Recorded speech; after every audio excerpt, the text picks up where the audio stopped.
Billionaire husband left his bride after 3 months. What she did next destroyed him. You shouldn't have come here, Thea. Sterling Wentworth's voice cut through the Chicago Four Seasons ballroom like a blade wrapped in silk. His hand trembled slightly around the microphone. 500 faces stared in frozen silence. The crystal chandeliers overhead cast prismatic light across the crowd. Venture capitalists in custom suits, tech moguls with billion-dollar empires, society columnists clutching their phones, politicians who'd built careers on carefully crafted images, all of them watching as a marriage died in real time. Thea Calloway stood 15 feet from the stage. Her emerald silk gown caught the spotlight, as if the universe itself had decided she deserved to be seen. To anyone watching, she looked serene, shoulders back, chin level, hands loose at her sides. But inside, her heart hammered against her ribs like it was trying to escape. Behind Sterling, a massive banner still proclaimed the evening's theme: Visionary Leadership in Sustainable Technology. The words glowed in elegant script, but the meaning of visionary was about to change forever. I stayed quiet for 3 months, Thea said. Her voice was steady enough to carry to the back rows without a microphone. Tonight, silence ends. She lifted the small remote in her hand. One click. The massive screens flanking the stage flickered to life. The first image appeared. Sterling and a woman with honey-colored hair, laughing in what looked like a private villa. White walls, azure water in the background. Santorini, maybe. His hand rested possessively on her waist. Her lips brushed his jaw. The date stamp in the corner glowed like an accusation. 4 weeks after his wedding. The collective gasp that swept through the ballroom sounded like wind through winter trees. Sterling's practiced smile cracked down the middle. Thea, he said slowly, lowering the microphone. His voice carried a warning, or maybe it was pleading. This isn't the place. The place? Thea finished for him. Her tone remained calm, almost gentle. You're right. The place for honesty was our wedding day. But since you chose deception then, I'm choosing truth now. Another image appeared on the screens. Sterling and the same woman walking hand in hand along Chicago's Riverwalk. The cityscape behind them unmistakable. Another date stamp. 6 weeks into the marriage. Murmurs rippled through the crowd like a stone dropped in still water. Someone near the press section whispered, "Is that his wife?" Another voice answered, "I heard they just got married this year. Spring wedding." Thea's eyes never left Sterling's face. She had spent years learning to read the micro-expressions of fashion buyers and investors. Now she watched him realize, in real time, that control had slipped through his fingers like sand. Before we go any further, I need you to understand something.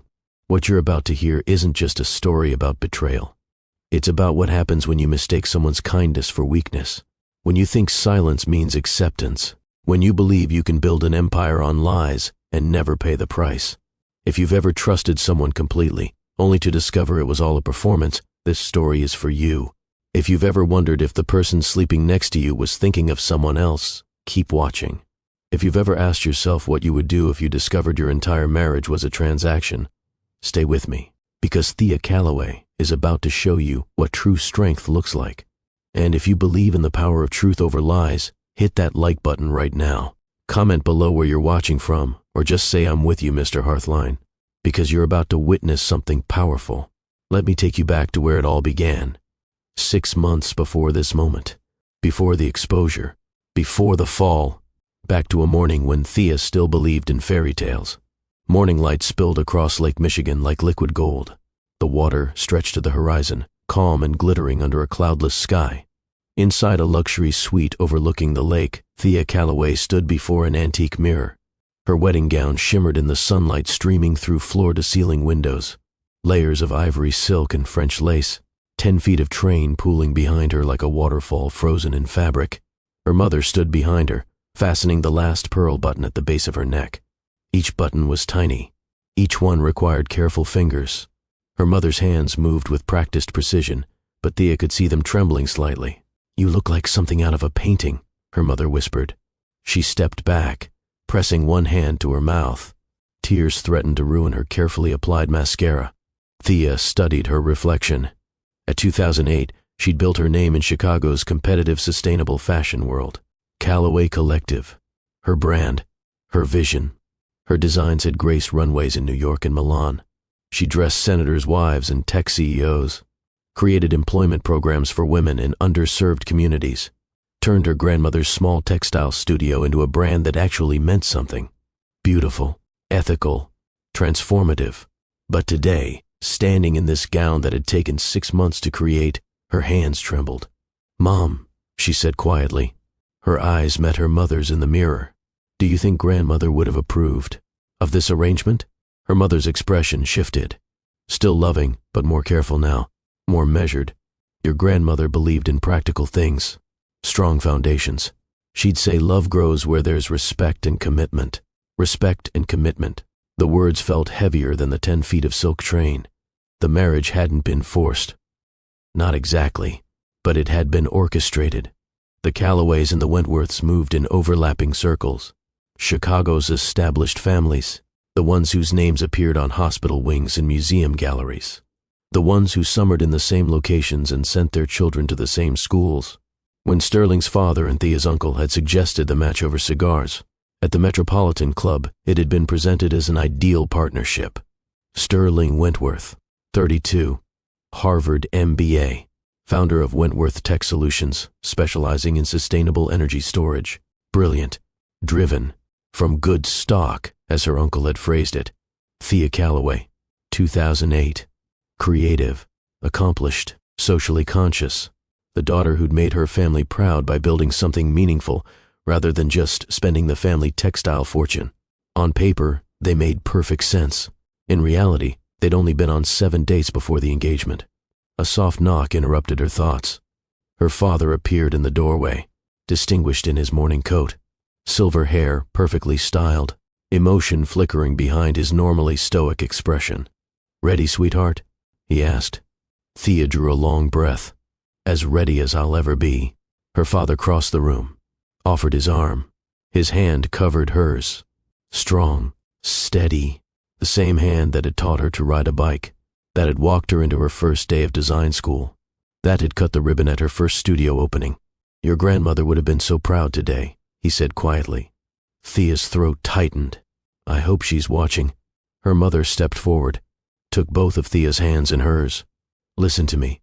Grace and strength. No matter what comes," that's what she always said. Grace and strength.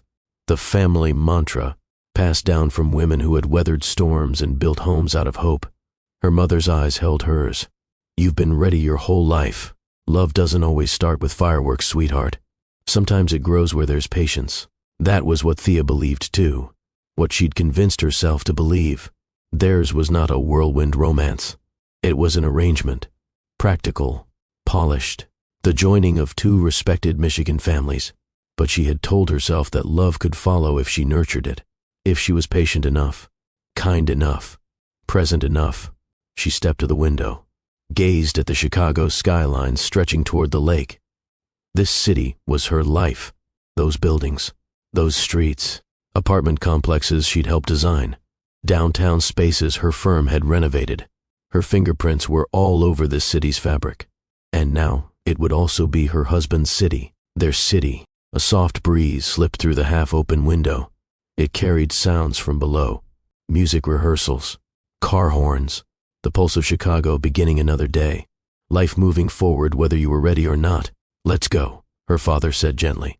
"It's time." Thea took his arm. "Let's make it beautiful." The Fourth Presbyterian Church on Michigan Avenue had witnessed 4 generations of Callaway weddings. Gothic architecture reaching toward heaven, stained glass windows that turned sunlight into stories, stone walls that held a century of promises. Inside, the sanctuary glowed. Sunlight streamed through those famous windows, painting rainbow fragments across white orchids and pale pink roses. 300 guests filled the pews, women in designer hats, men in morning coats, families who'd known both the Callaways and Wentworths for decades. A string quartet played pachelbel. The notes floated through the vaulted space, sacred and timeless. The doors at the back of the sanctuary opened. Thea appeared on her father's arm. A collective sigh of admiration swept through the congregation. She walked down the aisle, her heart beat loud in her ears, loud enough to drown out the music. Her eyes found Sterling at the altar. He looked exactly as a groom should, tall, composed, handsome in his Tom Ford tuxedo, dark hair perfectly styled, not a thread out of place, his expression appropriately solemn. But his eyes, there was something distant in them, something that looked less like joy and more like resignation, like a man fulfilling an obligation rather than embracing a dream. He's probably just nervous, Thea told herself. Just like me. She reached the altar. Her father lifted her veil, kissed her cheek, placed her hand in Sterling's. Sterling's hand was warm, but his grip felt somehow impersonal, like a handshake at a business closing. The ceremony unfolded with traditional precision. The minister spoke about covenant and partnership, about two becoming one, about the sacred bond of marriage transcending individual desire. Do you, Sterling Wentworth, take Thea Calloway to be your lawfully wedded wife? The minister asked. To have and to hold from this day forward, for better or worse, in sickness and in health, to love and to cherish until death parts you? I do, Sterling said. His voice was steady, practiced, the voice he used in boardrooms. And do you, Thea Calloway, take Sterling Wentworth to be your lawfully wedded husband, to have and to hold from this day forward, for better or worse, in sickness and in health, to love and to cherish until death parts you? I do. Thea's voice trembled slightly, but it carried. Sterling slipped the platinum band onto her finger. The ring was beautiful, simple, elegant. Exactly what she would have chosen, but the gesture felt rehearsed, like he'd practiced it. By the power vested in me, the minister proclaimed, I now pronounce you husband and wife. You may kiss your bride. Sterling leaned in, kissed her briefly, appropriately, a kiss for 300 witnesses and a dozen cameras, not a kiss for a wife. The church erupted in applause, and for just a moment, as they turned to face their guests, Thea thought she saw something shift in Sterling's expression, a flicker of something that looked almost like regret. Then he smiled, placed her hand in the crook of his arm, and they walked back down the aisle together as cameras flashed and Chicago's elite beamed at this perfect union. If this story is already resonating with you, do me a favor. Hit that subscribe button right now, because Mr. Hearthline Stories is all about real journeys of courage and transformation, and Thea's journey is just beginning. They spent 2 weeks in Napa Valley. Sterling's choice. He'd said he needed something calm, away from the demands of board meetings and product launches. The estate sat on a hillside surrounded by vineyards that rolled toward distant mountains. Private, secluded, beautiful in a way that felt almost unreal. For those 14 days, Thea caught glimpses of a man she could actually love. They took long walks through the vineyards at dawn. Mist still clung to the vines. The world felt newly made. Sterling talked about his work with an enthusiasm she hadn't seen during their brief courtship. He explained battery technology and carbon capture with boyish excitement that made his whole face change. The thing people don't understand, he said one morning, gesturing with his coffee cup as they sat on the terrace, is that sustainable energy isn't just about saving the planet. It's about fundamentally reimagining our relationship with resources. The sun was just clearing the mountains. Golden light spilled across the valley. Thea pulled her sweater closer against the morning chill. That's how I feel about sustainable fashion, she said. It's not charity, it's evolution. It's recognizing that the old way of doing things was extractive and unsustainable, that we can create beauty without destruction. Sterling looked at her then, really looked at her, his eyes focused in a way they hadn't been during the wedding. We might actually understand each other, he said. Something warm bloomed in Thea's chest. Hope, maybe, or the beginning of it. They cooked together in the estate's kitchen, Thea making her grandmother's pasta recipe while Sterling chopped vegetables with surprising competence. You actually know how to use a knife, she teased. He grinned. I lived alone for 6 years before this. It was either learn to cook or survive on takeout. They toured wineries, tasted reserve Cabernets in barrel rooms that smelled of oak and thyme, laughed when Thea admitted she couldn't tell the difference between the $300 bottle and the $50 one. Don't tell anyone, Sterling whispered conspiratorially. Neither can I.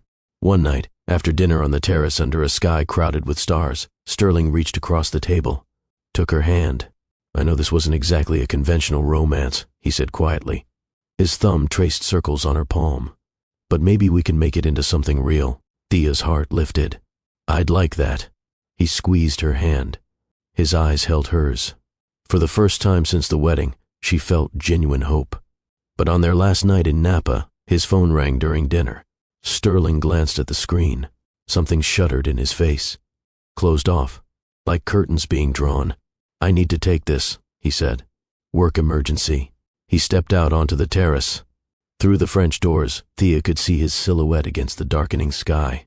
She tried not to eavesdrop, tried to focus on her wine, but she heard the tone of his voice change, become softer, more intimate. He laughed quietly at something the caller said, a laugh she'd never heard him use with her. When he returned 10 minutes later, the warmth from earlier had evaporated. "Everything okay?" Thea asked. "Fine. Just investor complications," but she noticed he'd angled his phone face down on the table. And when it buzzed with a text moments later, he grabbed it quickly, read it without expression, slipped it into his pocket. The rest of the evening felt cooler somehow, like a door had quietly closed between them.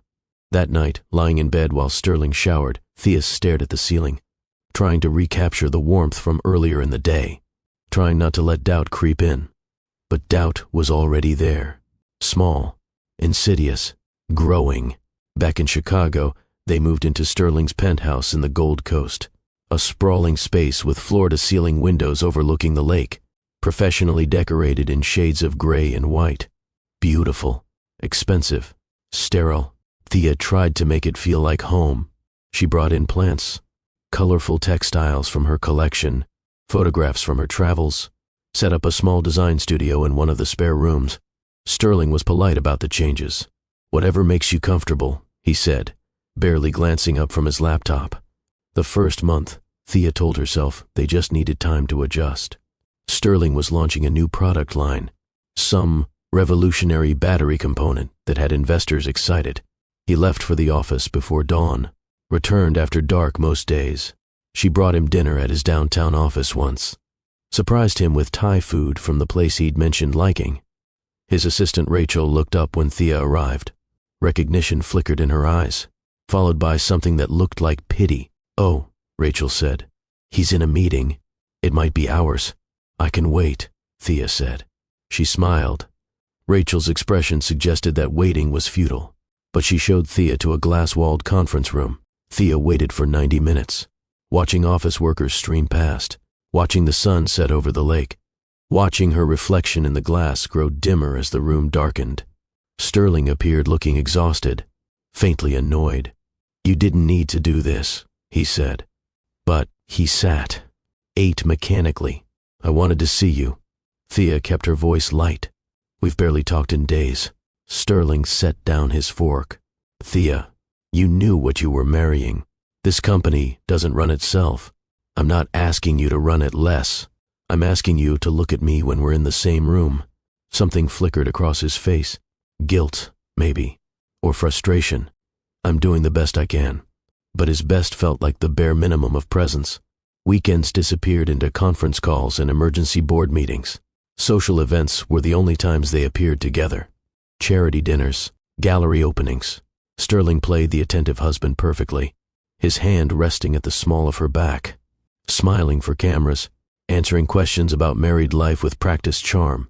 Then they'd get into the car afterward, and the performance would end. He'd check his phone immediately, responding to messages with faint smiles she never saw him give her. One Saturday morning, Thea woke to find his side of the bed already cold. She found him in his study, on the phone, speaking in a low voice. "I know," he was saying. "I miss you too. Soon, I promise." He looked up, saw her standing in the doorway. His expression didn't even change. "I'll call you later," he said smoothly, ending the call. "Morning. I didn't want to wake you." "Who was that?" Thea asked. "Investor in London. Time zones." The lie sat between them. Obvious. Untouchable. Thea wanted to scream, to demand the truth, to grab his phone and search it. But something in his calm expression stopped her. A kind of cold certainty that said, if you push this, you'll get an answer you can't unknow. So she didn't push. She just nodded. Went to make coffee, her hands shaking so badly she spilled grounds across the marble counter. It was Brielle who finally forced the issue. Brielle Vaughn had been Thea's best friend since their freshman year at Northwestern. The sister she'd never had. The person who knew her well enough to spot a lie at 50 paces. They met for lunch at a cafe in Wicker Park. 2 months into the marriage, Thea had been carefully keeping up appearances, posting smiling photos on social media, telling friends that married life was an adjustment, but good. Brielle took one look at her across the table. "Okay," she said. "Drop the act. What's actually happening?" Thea's carefully constructed facade crumbled. "I don't know if he even likes me, Bri." "Likes you?" Brielle's eyebrows shot up. "Thea, he married you. For the merger, the connections, the optics." Thea's voice cracked. "I thought maybe we could grow into something real, but he's never there. And when he is, he's somewhere else in his head." "Where is he?" "Work. Always work. Or so he says." "You don't believe him?" Thea pressed her palms against her eyes. "There are phone calls he won't take in front of me. Texts that make him smile in ways I've never seen. Last week I found a receipt in his coat pocket. Dinner at Alinea for 2. He told me he was at a board meeting that night." Brielle was quiet for a long moment. Then she pulled out her phone. "Give me 2 days. Bri, what are you going to do? Just trust me." 48 hours later, Brielle arrived at the penthouse. She carried a manila folder. Her expression made Thea's stomach drop. "You might want to sit down," Brielle said. Inside the folder were photographs. Sterling and a woman with honey blonde hair, walking along the riverwalk, fingers intertwined, kissing in the doorway of a brownstone in Lincoln Park, sitting at an intimate table at Alinea, the same restaurant whose receipt Thea had found. The woman was beautiful, effortless, the kind of beauty that looked the same in yoga pants as in couture. "Her name is Celeste Moreau," Brielle said quietly. "She's a sustainability consultant. They met 4 years ago at a clean energy conference in Copenhagen. 4 years. Thea's voice sounded hollow. They dated for 3 years. Brielle pulled out more photos. "According to my source, and please don't ask me how I got this, they broke up about 6 months before your engagement. Or at least they were supposed to have broken up." The timeline clicked into place. Sickening. Precise. 6 months before the engagement was when Sterling's father had first suggested the marriage. When Sterling had suddenly become available. "He never stopped seeing her," Thea whispered. Brielle's hand covered hers. "I'm sorry. God, Thea, I'm so sorry. If you're feeling Thea's pain right now, let me know in the comments. Because what happens next will break your heart before it inspires you. Don't go anywhere." That night, Thea sat alone in the dark penthouse. The photographs spread across the coffee table like tarot cards spelling out her future. She heard Sterling's key in the lock around 11. He walked in, loosening his tie, and stopped when he saw her sitting in the dim light. "Why are you sitting in the dark?" he asked. Thea turned on the lamp. The photographs illuminated. Sterling went very still. "Her name is Celeste," Thea said. Her voice sounded strange to her own ears. Too calm, too steady. "You've been with her for 4 years. He didn't deny it. Didn't scramble for explanations. He just stood there, still as stone. And that, more than anything, told her everything. Thea stood. "How long?" "Since before the wedding?" Sterling exhaled softly. "Since before the engagement." Her body went rigid. The air between them thickened. "You were already with her when you proposed to me." "It was arranged."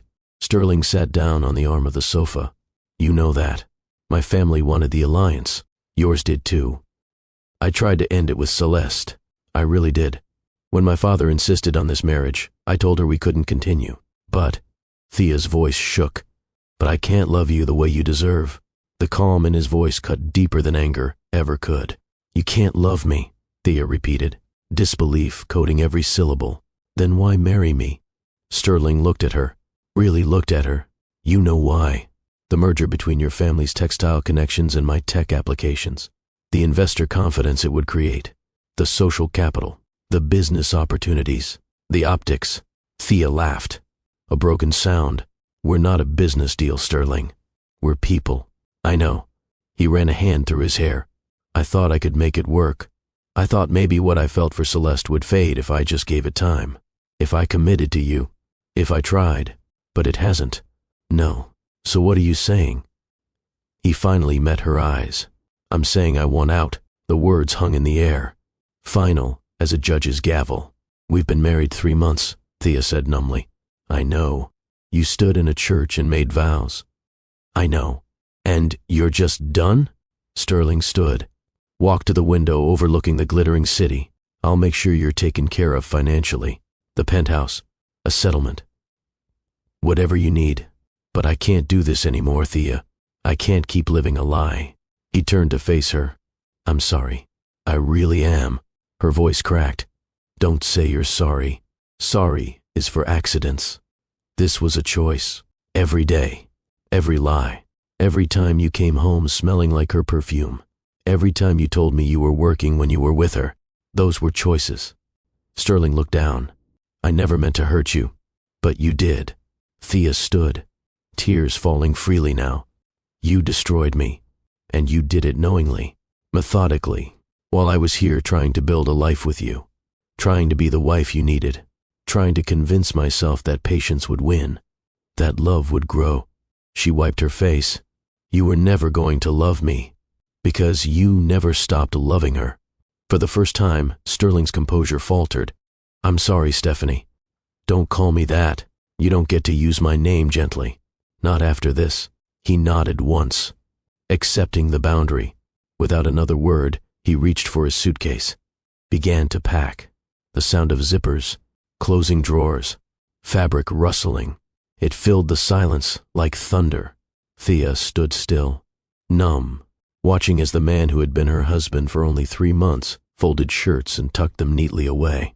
Methodical, detached, like leaving was just another business trip. When he finished, he turned to her one last time. "I'm sorry, Thea," he said again, voice quiet. She didn't respond, couldn't. Sterling wheeled his suitcase toward the elevator. Thea followed silently to the doorway, her bare feet cold against the marble floor. He pressed the button. The elevator chimed softly, doors sliding open with mechanical precision. The sound felt final. For a fleeting second he looked back, not with remorse, not even with guilt, but with a kind of distant pity. That was what broke her most. "Goodbye," he said simply. She didn't answer. The doors began to close, cutting the space between them inch by inch, until only his reflection remained on the mirrored interior. Then he was gone. The moment the elevator's hum faded, the stillness of the apartment rushed in. Heavy, absolute. Thea stood there, morning light beginning to spill through the floor-to-ceiling windows, catching the tears she hadn't realized were falling. The air carried his cologne, faint, lingering, the ghost of a presence that was no longer hers. She turned back toward the living room, her eyes landing on the framed wedding photo on the console table, the one her parents had given them. She picked it up, traced her finger over the image of their smiling faces, the bouquet in her hand, the way he'd looked at her in front of hundreds. Now she saw it differently. His smile wasn't love, it was performance. Her hand trembled. The frame slipped from her fingers, shattered against the marble. The sound echoed through the empty space like an ending she hadn't agreed to. Thea sank to the floor, knees pulled to her chest, tears spilling freely now, memories flashing, his promises, the laughter on their honeymoon, the nights she'd stayed awake waiting for him. All of it came crashing down at once. She stayed there for a long time, letting the silence fill every corner, until even crying felt pointless. When her phone buzzed hours later, she didn't move. She didn't need to check it to know whose name would be there. Outside, the city carried on. Cars honked. People laughed. Sunlight touched the riverfront, where their first photos as husband and wife had been taken. Life didn't stop for broken hearts. "Listen, I need you to do something for me right now. If you've ever felt abandoned by someone you trusted, if you've ever had your heart shattered by lies, drop a like on this video. Comment I'm with you, Mr. Hearthline, so Thea knows she's not alone. Because what she does next is going to inspire you. But first, she had to go through the fire." The first week after Sterling left, Thea didn't get out of bed except to use the bathroom. Days blurred together in the penthouse. Morning light became afternoon. Shadow became night, became morning again. An endless loop without meaning. She didn't answer calls, let emails pile up in her inbox. survived on crackers and the bottles of water Brielle forced into her hands during brief worried visits. The silence of abandonment had a sound. It was the hum of the refrigerator, the distant traffic, her own breathing. Nothing else. She'd lie there staring at the ceiling, replaying moments, searching for signs she'd missed, blaming herself for believing in something that was never real. Everyone tried to tell me, she whispered to the empty room, and I was too stupid to listen. Her phone buzzed constantly. Her mother, her father, friends from the wedding, business associates, everyone wanting to know if the rumors were true. She ignored them all. On day 5, her mother arrived, let herself in with the spare key Thea had given her months ago, found her daughter on the bathroom floor, still in the same clothes she'd been wearing for days. Oh, sweetheart. Her mother slid down next to her, pulled Thea into her arms like she was 8 years old again. I feel so stupid, Thea whispered. Everyone tried to tell me. The quick engagement, the arrangement, how little we actually knew each other, and I just believed. I believed in the fairy tale. That love could grow. That commitment meant something. Her mother's hand stroked her hair. You're not stupid for believing in goodness. That's called having faith. My faith got me abandoned after 3 months. Her mother pulled back, gripped Thea's shoulders. No, his cowardice got you freed after 3 months. There's a difference. Something in those words penetrated the fog. Listen to me. Her mother's voice was fierce now. You are Thea Calloway. You built a fashion brand from nothing. You've dressed first ladies, created jobs for hundreds of women, turned sustainability from a buzzword into a movement. You did all of that before you ever met Sterling Wentworth. He didn't make you who you are. And he cannot unmake you either. Thea let those words sink in, let them settle into the hollowed-out places in her chest. Get up, her mother said gently. Shower, put on real clothes. Then we're going to figure out what comes next. What if I don't know what comes next? Then we'll figure that out too. Slowly, incrementally, Thea began to rebuild. She returned to her studio at Calloway Collective. Her small team greeted her with careful hugs, didn't ask questions, just welcomed her back. She lost herself in fabric swatches and design sketches, in the meditative work of creating beautiful things. She started running again, pounding out her anger and grief on the lakefront trail as dawn broke over the water, mile after mile, until her lungs burned and her legs ached and the pain in her chest had somewhere to go. She joined a women's entrepreneurship group, started teaching occasional workshops on sustainable design to young creators in underserved neighborhoods, and slowly, carefully, she began to feel like herself again. Not the version of herself that had walked down the aisle full of hope. Someone different, harder in some ways, softer in others, more herself than she'd ever been.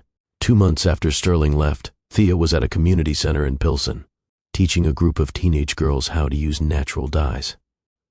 The girls clustered around the table, watching as she demonstrated the process. Avocado pits for soft pink, onion skins for gold, red cabbage for blue. It's like magic, one girl breathed. Thea smiled. It's like paying attention. Nature gives us everything we need.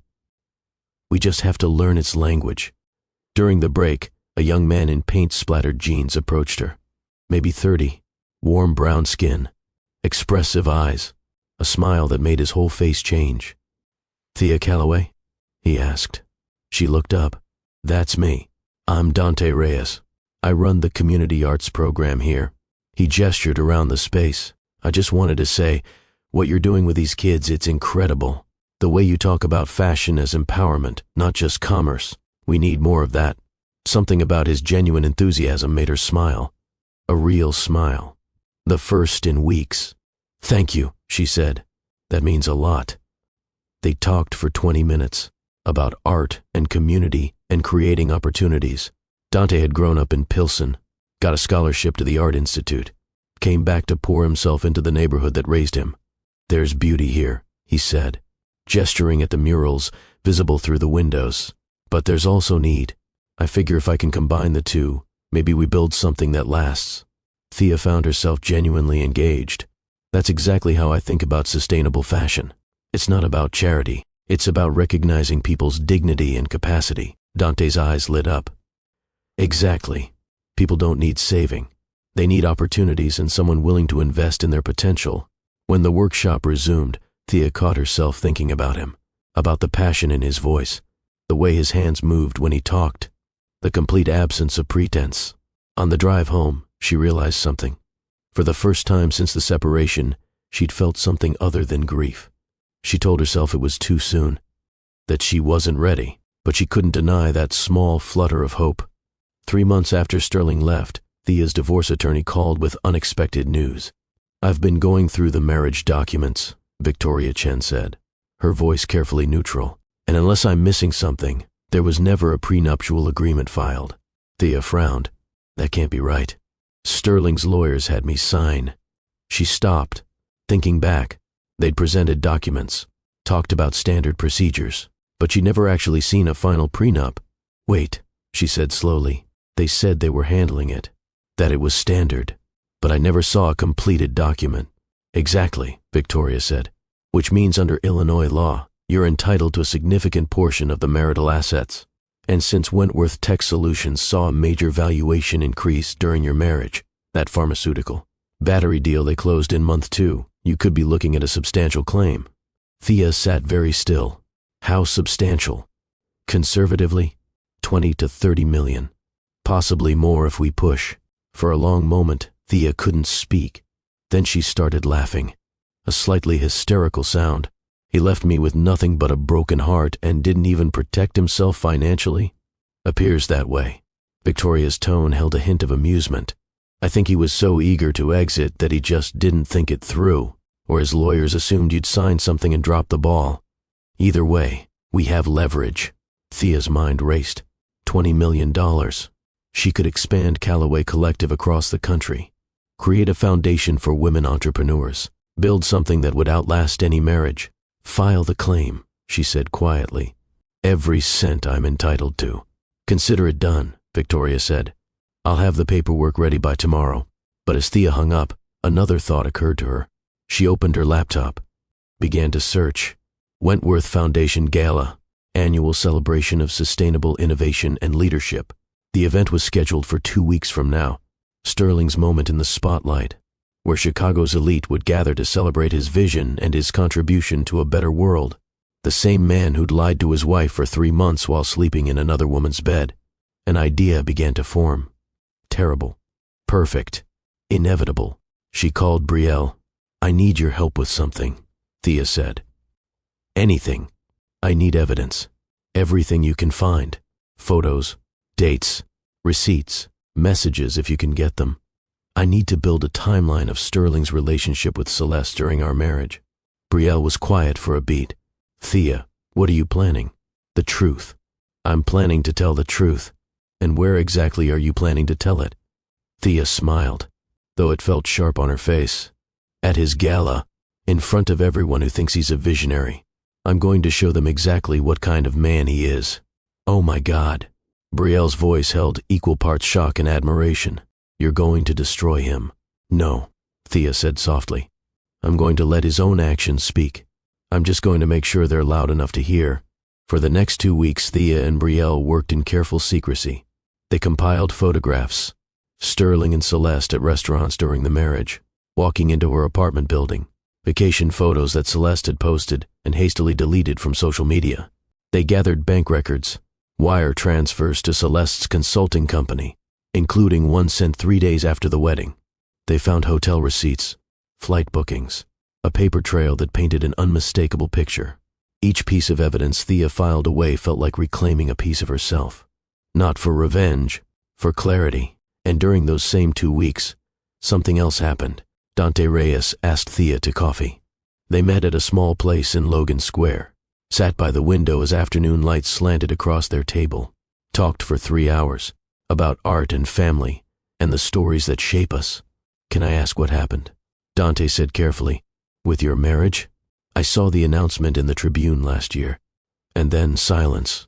Thea looked into her cappuccino. "He loved someone else. Married me anyway because it made business sense. Lasted 3 months before he decided honesty was more important than vows." Dante was quiet for a moment. "I'm sorry. There's no excuse for that." "No," she agreed. "There isn't. Are you okay?" She looked up at him, at this man who barely knew her but whose eyes held genuine concern. "I'm getting there," he smiled. "Good, because anyone who can turn textile waste into high fashion while teaching kids about economic empowerment deserves to be more than okay." They saw each other again, and again. Long walks along the 606 trail. A disaster of a cooking date where they burned pasta and ordered pizza instead.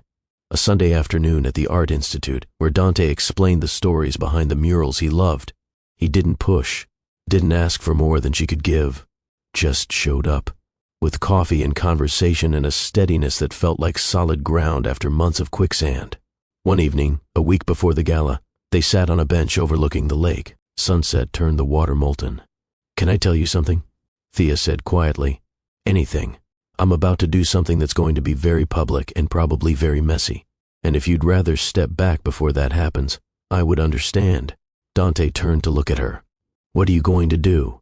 She told him. All of it. When she finished, he was quiet for a long moment. Then he started laughing. Warm. Genuine. God, he has no idea what's about to hit him, does he? "Should I not?" "Are you kidding?" Dante took her hand. "Thea, he lied to you. Used you. Abandoned you. You're not doing anything wrong by telling the truth. It feels like revenge."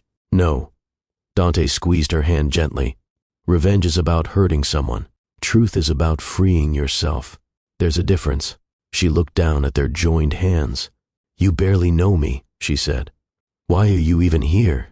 "Because in the short time I've known you, I've seen more real courage and kindness than I've seen in people I've known for years."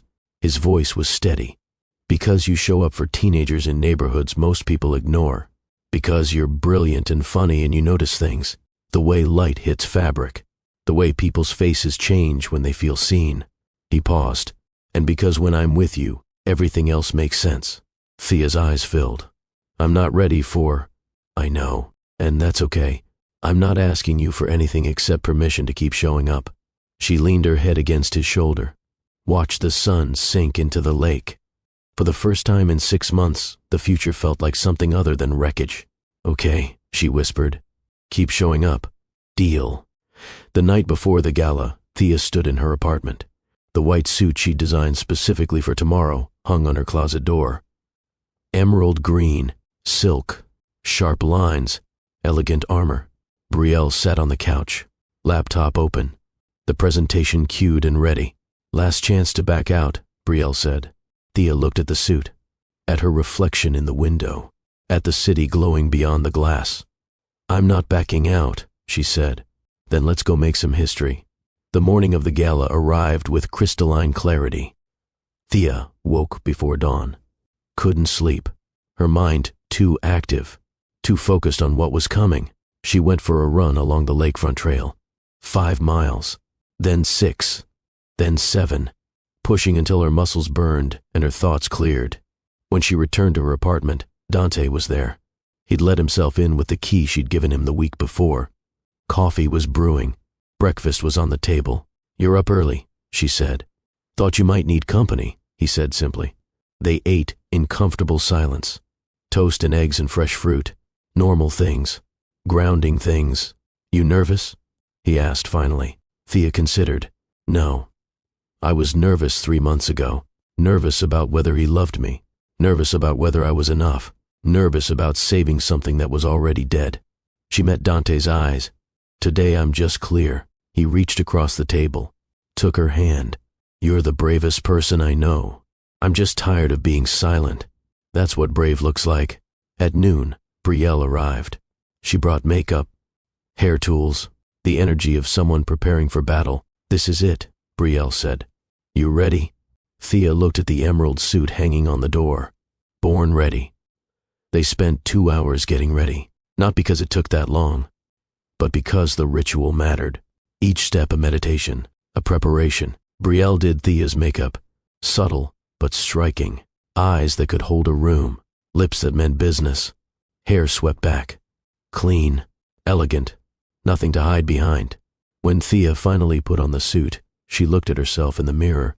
The woman staring back was different from the bride who'd stood in a wedding gown 6 months ago. Harder, wiser, unbreakable. "You look powerful," Brielle said quietly. I feel powerful. At 4 o'clock, they loaded the presentation onto a small remote. Triple-checked every file, every photo, every timestamp. The evidence was irrefutable. At 5 o'clock, Dante arrived to drive them. "You don't have to do this," he said to Thea. "You know that, right? You could just take the settlement and walk away. Build your life.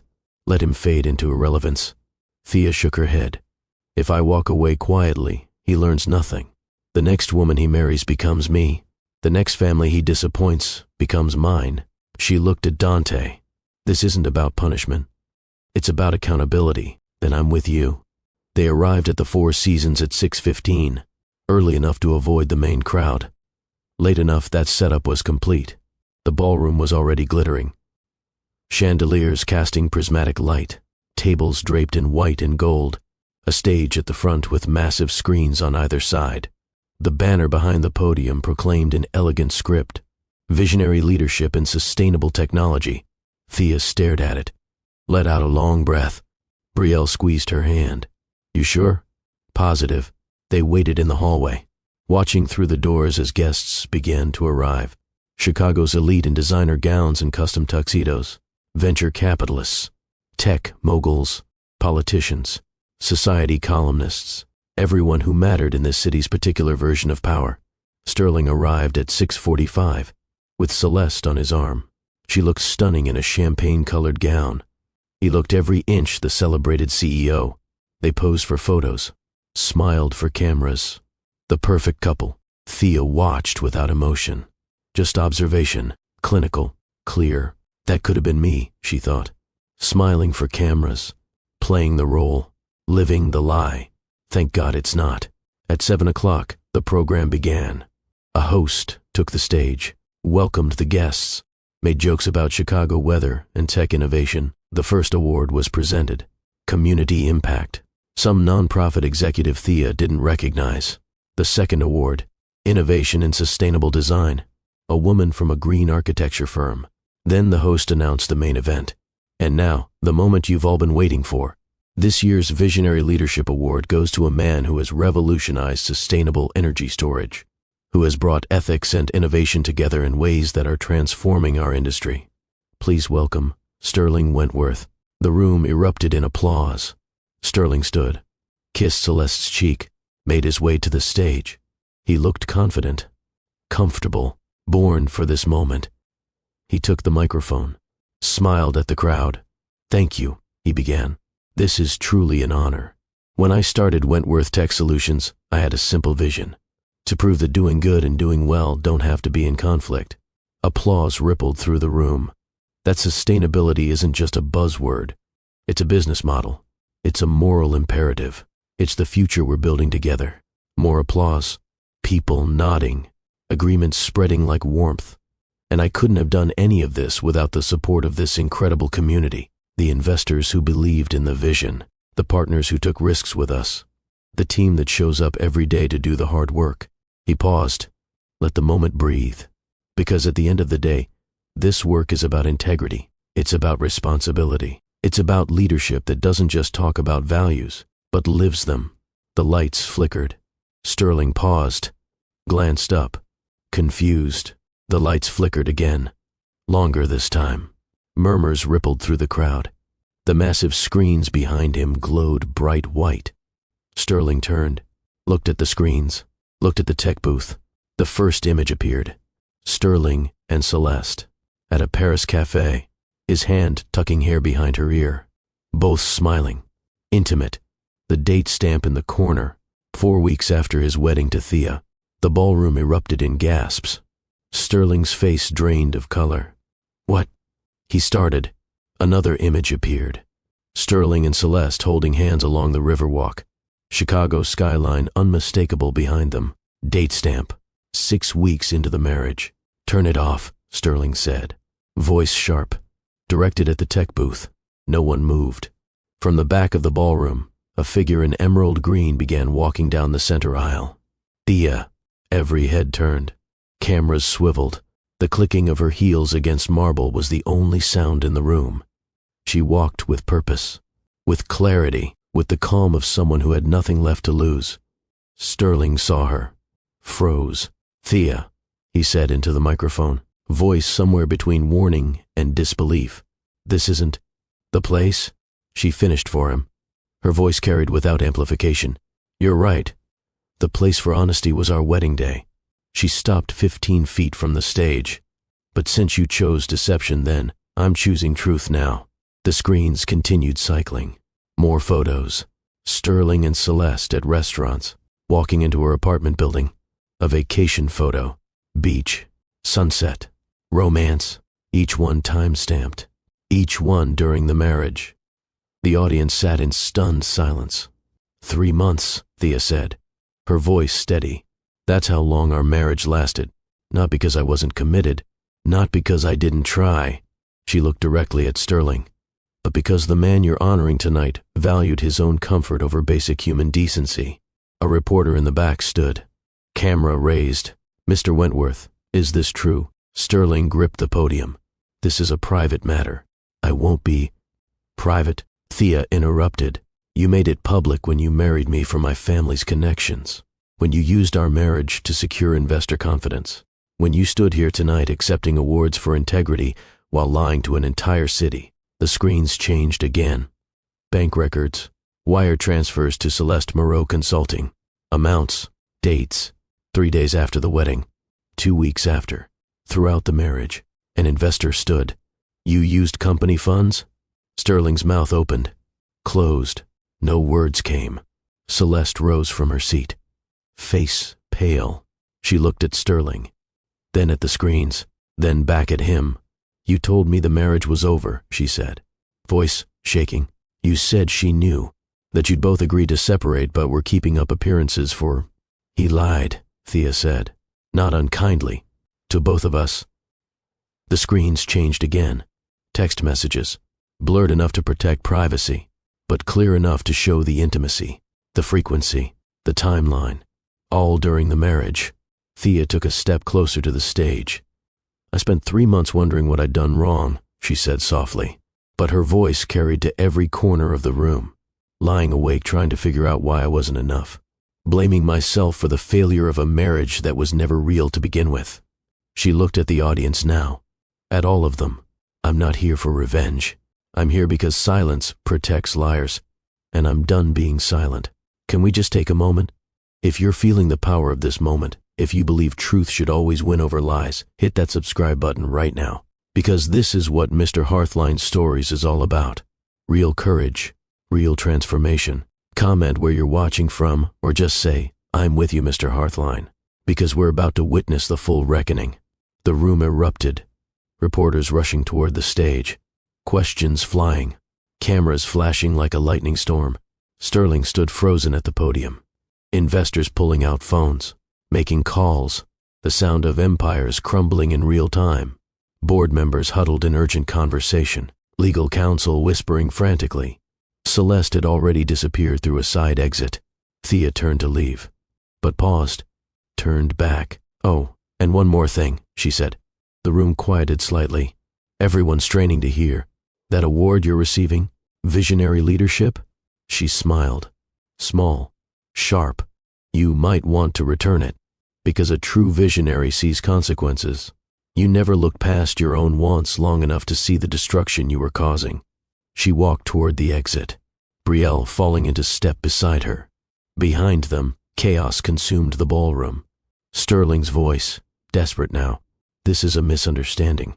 If we could just... But no one was listening. A board member reached the stage. Mr. Wentworth, we need to talk. Now. An investor blocked his path. I want my money back. Reporters circled like sharks scenting blood. Mr. Wentworth, how long was the affair?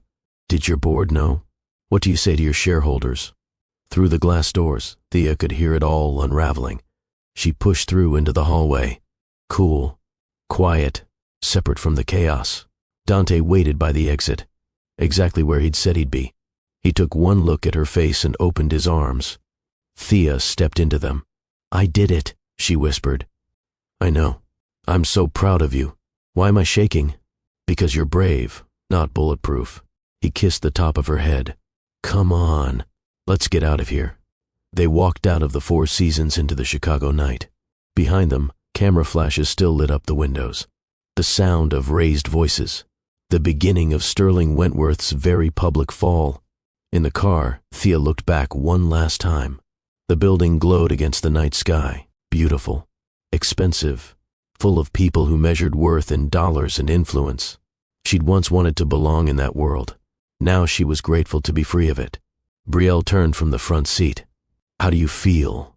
Thea considered the question. "Free," she said finally. "For the first time in 6 months, I feel free."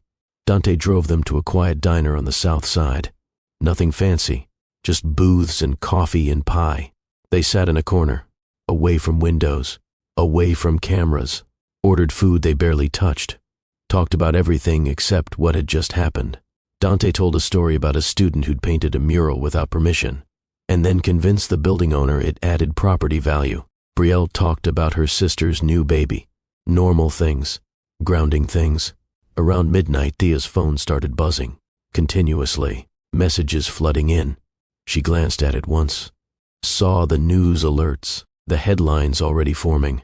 Chicago billionaire exposed by wife at charity gala. Wentworth Foundation scandal. Affair timeline revealed. Tech CEO's 3-month marriage. The truth comes out. She turned the phone face down. "I'll deal with tomorrow," she said. "Smart," Dante said. They stayed at the diner until 2 in the morning, until the adrenaline faded and exhaustion set in. Dante drove Thea home, walked her to her door. "You going to be okay?" he asked. "Yeah," she smiled. Tired, but genuine. "I really am. Call me if you need anything." "I will." He kissed her forehead. Soft, steady, then left. Inside her apartment, Thea changed out of the emerald suit, hung it carefully in her closet. She'd never wear it again, but she'd keep it, a reminder of the night she stopped being silent. She washed her face, the makeup coming away in dark smudges, revealing the woman underneath. She looked different, not just tired, changed, stronger, clearer, free. She climbed into bed, expected to lie awake replaying everything. Instead, she fell asleep immediately, deeply. The sleep of someone who'd finally put down a weight they'd been carrying too long. Across the city, Sterling Wentworth sat in his penthouse, alone, phone ringing continuously with calls he couldn't answer. His lawyer, his publicist, board members, investors, all demanding explanations he didn't have. The television played news coverage on mute, his face on every channel, the photos, the timeline, the public unraveling. He'd built an empire on image and influence, watched it collapse in a single evening. The morning after the gala, Chicago woke to chaos. Every major outlet led with a story. Chicago Tribune, CEO exposed, marriage scandal rocks tech world. Sun Times, 3 months and out, billionaire's wife reveals affair. National outlets picked it up by noon. CNN, tech industry faces reckoning after gala expose. Forbes, when corporate values meet personal choices. The Sterling Wentworth scandal. Clips from the gala flooded social media. Thea in her emerald suit, her voice calm and unwavering. The photos appearing on screen behind Sterling. Millions watched, shared, commented. The hashtag Truth at the Gala trended for 3 days. By noon, reporters gathered outside Armstrong Group headquarters. Board members arrived one by one, faces grim, eyes avoiding cameras. Inside, an emergency meeting unfolded. Sterling sat at the end of the conference table, the seat he'd occupied for 8 years. His usual confidence replaced by exhaustion. The room that had once bent to his authority now regarded him like a liability. One board member cleared his throat. "We can't move forward with this scandal attached to the company. The shareholders are panicking." Another spoke. "The foundation sponsors have withdrawn. All of them. 3 major contracts are under review. Our stock dropped 18% overnight," someone added. Sterling rubbed his temples. "I built this company from the ground up. You all know that." "You built it with other people's trust," a voice interrupted. "And now you've lost it." The chairman slid a document across the table. "Effective immediately, the board is removing you as CEO. We're announcing it as voluntary resignation, but make no mistake, you're out." For a long moment, Sterling didn't move. His eyes traced the words on the paper. Official, Sterile. Irreversible. He signed without protest. The sound of the pen scratching paper felt louder than anything else in the room. By evening, his name was removed from the company website. His portrait in the headquarters lobby, quietly, taken down. His parking space reassigned. 8 years erased in 8 hours. Celeste vanished from public sight within days. Tabloids speculated she'd left the country. Some claimed she'd been cut off from his finances. Sterling neither confirmed nor denied it. His phone, once buzzing constantly with opportunities and invitations, went silent. Friends who'd fought for his attention no longer returned calls. Social events he'd been central to suddenly happened without him. A week later, he sat alone in his penthouse, curtains drawn, television flickering. News anchors dissected his fall from grace. Old clips of him speaking about honor in business replayed beside headlines of betrayal. His glass of scotch sat untouched. His tie hung loose around his neck. He replayed Thea's words. Integrity doesn't hide behind foundations or speeches. It stands where it's uncomfortable, in the light. The voice that had once filled him with anger now echoed with clarity. He turned off the television, the screen going dark, leaving only his reflection.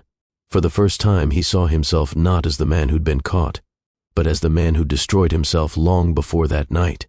Outside, city lights flickered in the distance. The same city he'd once ruled from boardrooms and balconies. Now it moved on without him. Meanwhile, across town, in a modest but elegant office overlooking the river, Thea signed her divorce papers. Her attorney Victoria closed the folder quietly. It's finalized. Thea exhaled, steady and calm. No tears, no hesitation, just peace. The settlement was substantial. Between marital assets and business shares, $32 million.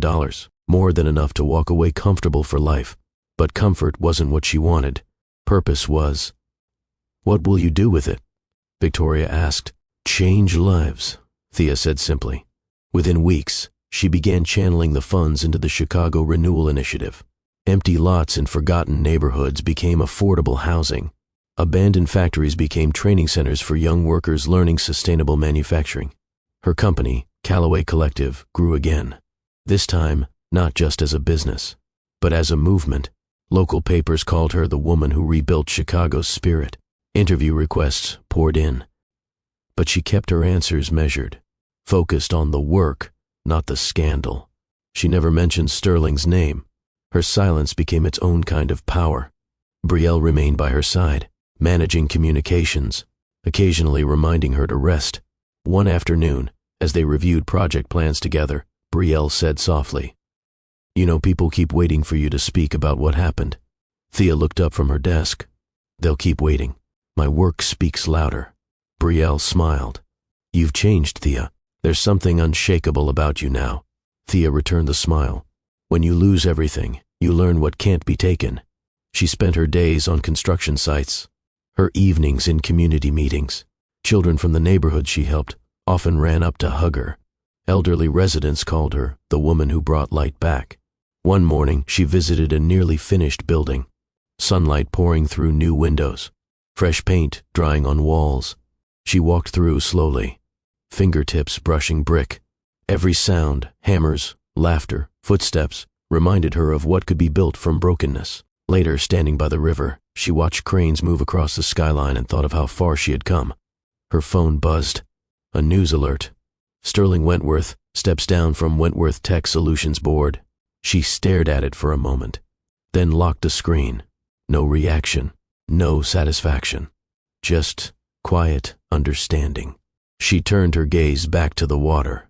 Chicago's skyline shimmered, vibrant, alive, reborn, just like her. 3 months after the gala, Thea's world had transformed completely. The scandal had faded from front-page news, replaced by the next crisis, the next controversy, the cycle of outrage that defined modern media. But the consequences remained. For Sterling, they were devastating. For Thea, they were liberating. She threw herself into work, but not the desperate, grief-stricken work of the early days after he left. This was different, purposeful, joyful even. The Chicago Renewal Initiative became her legacy in the making. She purchased an entire block in Englewood. 6 abandoned buildings, boarded windows, crumbling facades, structures that had stood empty for over a decade. Most developers would have torn them down, started fresh. Thea saw their bones, their history, their potential. She hired local contractors, brought in architects who understood community, worked with residents to understand what they actually needed. Not what some downtown developer thought they needed, but what they said they needed. Affordable housing, yes, but also community spaces, a teaching kitchen, classrooms for job training, a small manufacturing facility for sustainable textiles. She visited the site daily. Hard hat, clipboard, steel-toed boots. The workers loved her. She learned their names, asked about their families, brought coffee on cold mornings. One afternoon, a foreman named Marcus approached her. "You're different from other developers we've worked for." "How so?" Thea asked. "You actually show up, and when you're here, you listen." She smiled. "That's because this isn't just business to me. This is about people." Marcus nodded slowly. "We can tell. That's why we're working so hard. We want this to succeed as much as you do." And through it all, Dante was there. Not hovering, not trying to manage or control, just present. He'd show up at the construction site with lunch. They'd sit on overturned buckets and eat tacos while discussing art and community and dreams. He introduced her to other community organizers, artists, activists, people building things that mattered more than profit margins. She introduced him to her team at Callaway Collective, to Brielle, to her parents. Her mother took one look at Dante and pulled Thea aside. "This one is different." "I know," Thea said. "He looks at you like you hung the moon. But more than that, he looks at you like he actually sees you." Thea's eyes filled. "I know." Her father was more reserved, as always. But over dinner one night, he asked Dante about his work. Dante talked about the community arts program, about kids who'd found their voice through painting, through sculpture, through seeing that their stories mattered. "That's important work," her father said finally. Real work.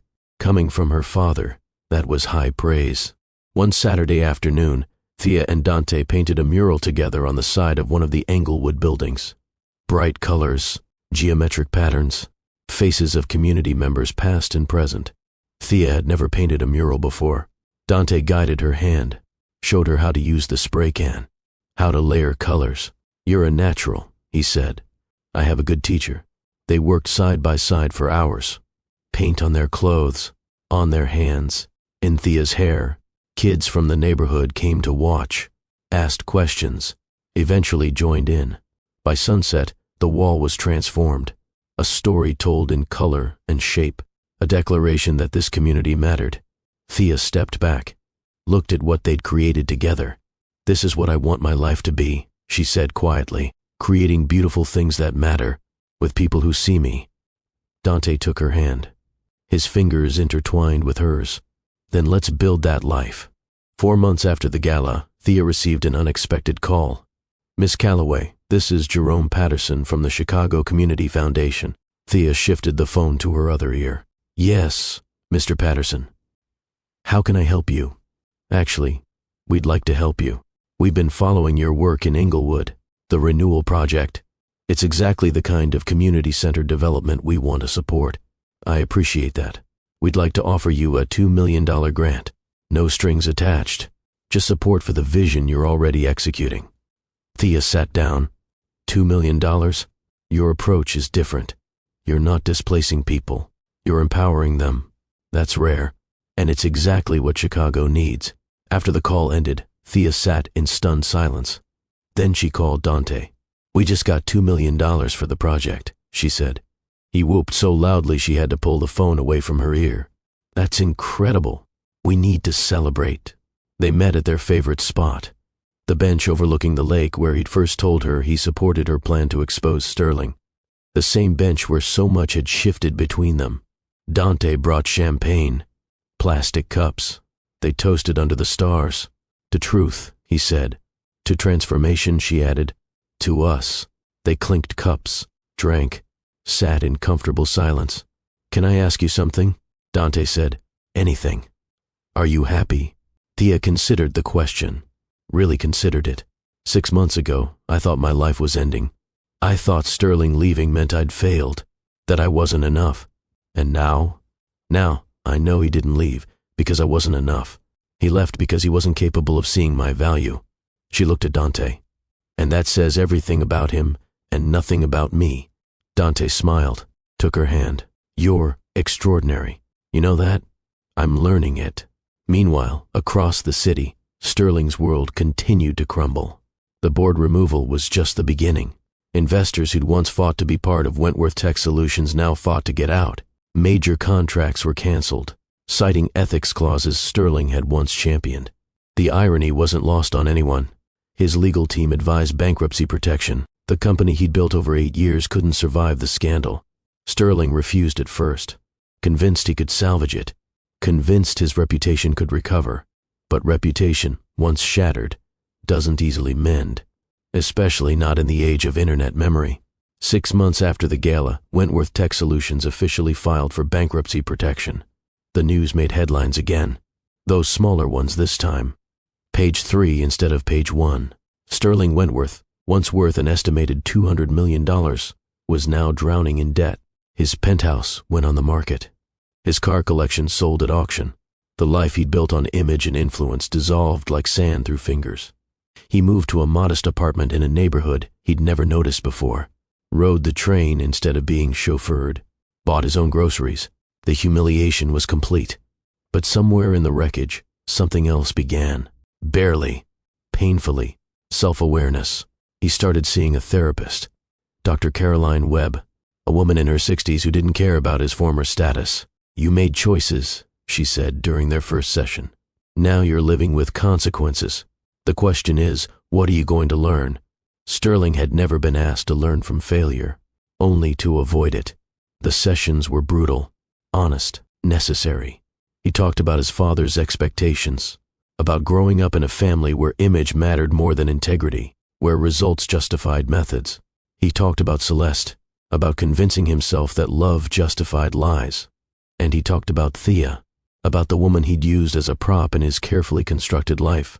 I told myself it was a business arrangement, he said one session, that she knew what it was, that she'd be fine. But she wasn't fine, Dr. Webb said.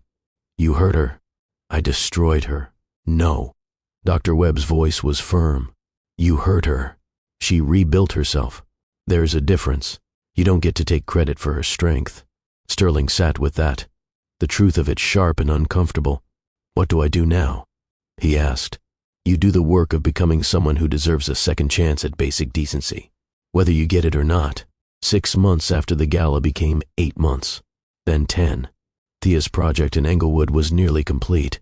The buildings had been transformed, brick facades restored, windows replaced, interiors reconfigured into beautiful functional spaces, 20 units of affordable housing, a community center with classrooms and meeting spaces, a commercial kitchen for culinary training, a small manufacturing facility where local women learn to create sustainable textiles. The Callaway Center, named not for ego, but for legacy, for her grandmother who'd taught her that beautiful things could be made with care and patience. The ribbon cutting was scheduled for a Saturday in May. Thea stood outside the main building the night before, alone, just looking. String lights were already hung, tables set up for the celebration, flowers delivered, everything ready. Brielle found her there, knew somehow that she'd be there. You did it, Brielle said softly. We did it. Thea turned to her best friend. I couldn't have done this without you. Yes, you could have, but I'm glad you didn't have to. They stood together in the gathering dusk, watching light fade from the Chicago sky. You know what the best part is? Thea said. What? Sterling has no part in this. This isn't revenge. This isn't about him at all. This is just me, building something that matters. That's the ultimate freedom, Brielle said. The ribbon cutting drew a modest crowd, maybe 200 people, local officials, community members, young designers whose work would fill the gallery space, the construction crew who'd built it. No major press, no society columnists, just people who cared about what the space represented. Opportunity, dignity, creation. Thea stood at a makeshift podium, Dante beside her, her parents in the front row. She'd prepared remarks, but standing there, looking at the faces gathered, she set the notes aside. A year ago, my life fell apart, she began, her voice steady. I I thought I'd lost everything. My marriage, my sense of self, my faith in love. The crowd was quiet, attentive. But what I actually lost was an illusion, and what I gained was clarity. She gestured to the building behind her. This center isn't about me. It's about all of us, about what we can build when we choose community over competition. When we invest in people instead of just profit. Applause rippled through the crowd. These buildings were empty for over a decade. People saw blight. I saw potential, just like I had to learn to see my own potential after someone told me I wasn't enough. Her voice caught slightly, but she pushed through. We all have empty spaces in our lives, broken places, things we think can't be fixed. But with care and commitment and community, we can transform anything. When she cut the ribbon, the applause was genuine, warm. People toured the space, admired the details, the restored woodwork, the bright classrooms, the gallery already filled with local art.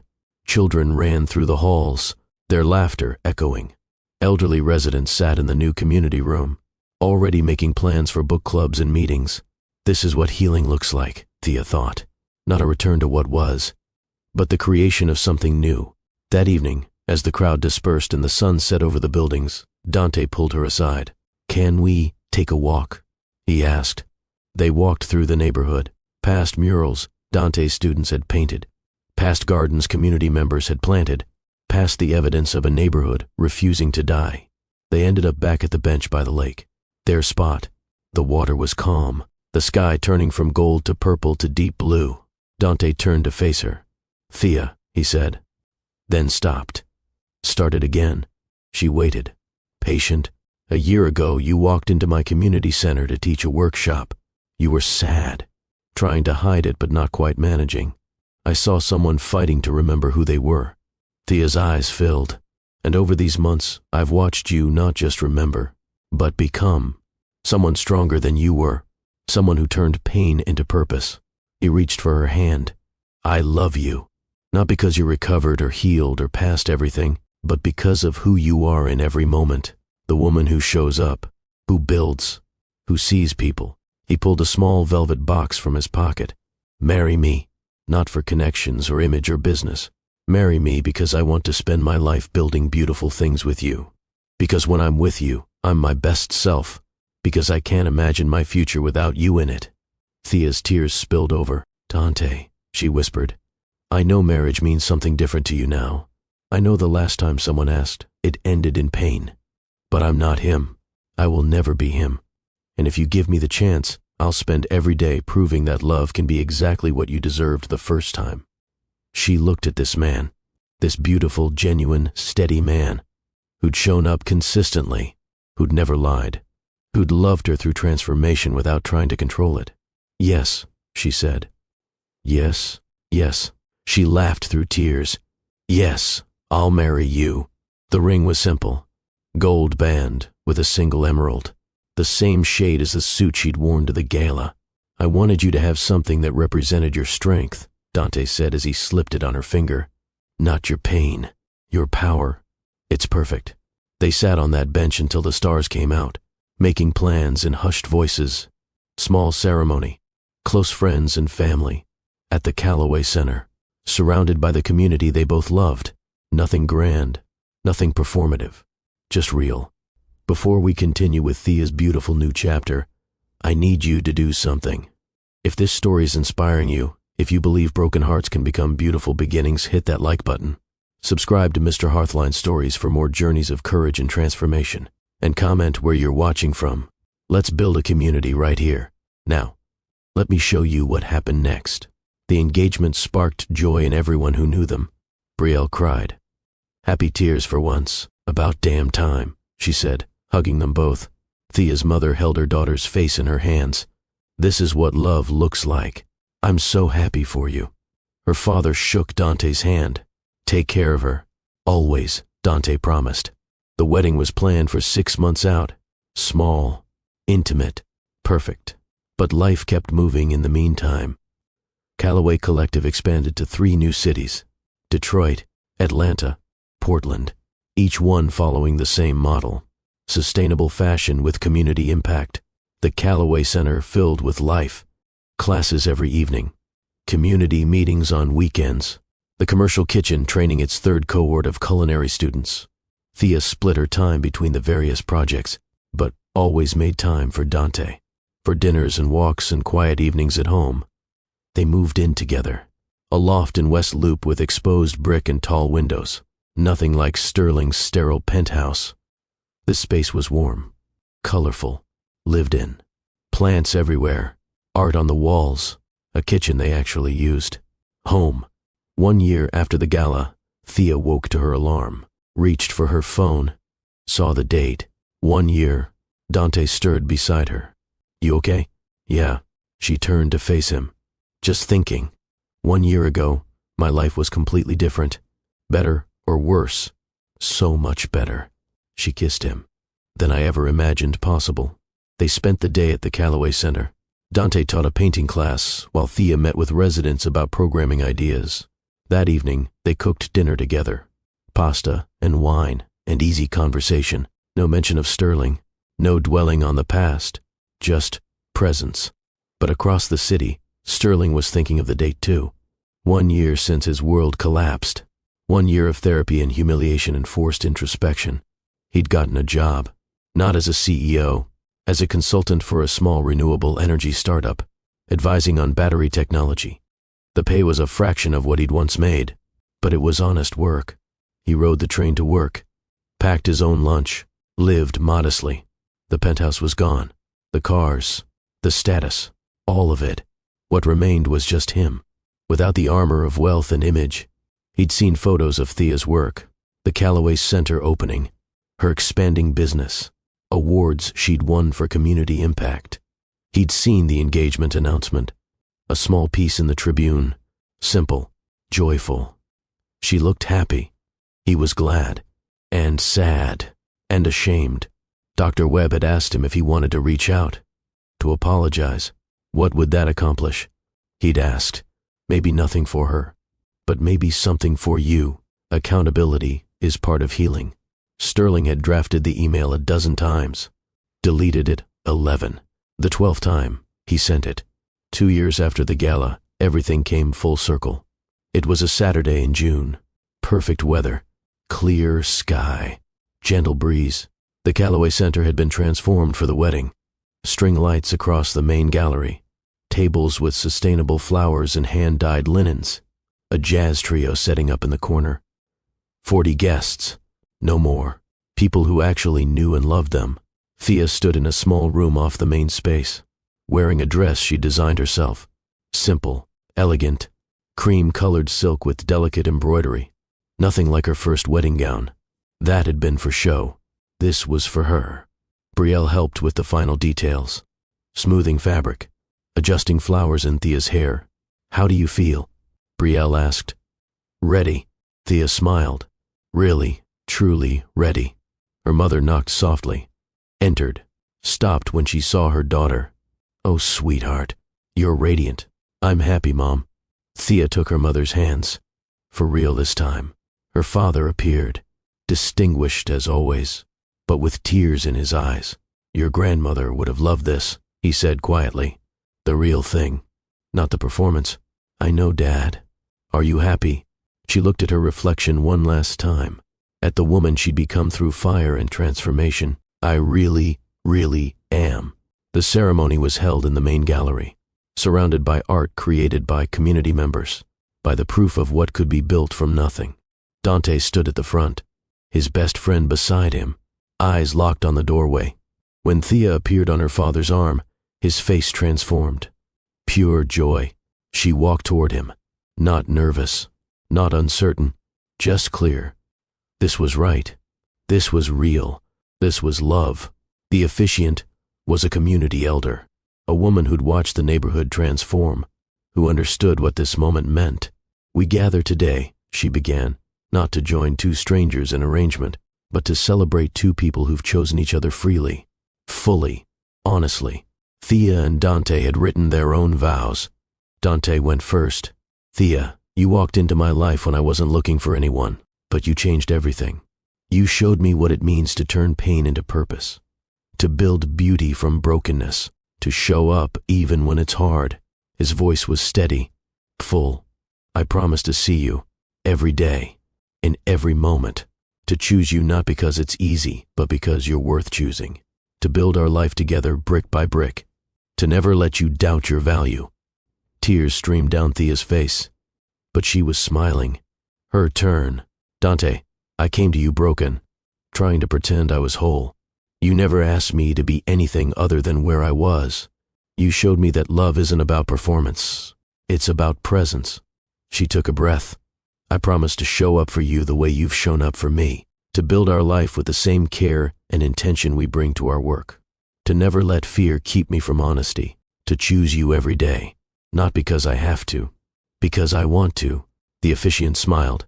By the power vested in me, and more importantly by the love witnessed here today, I pronounce you married.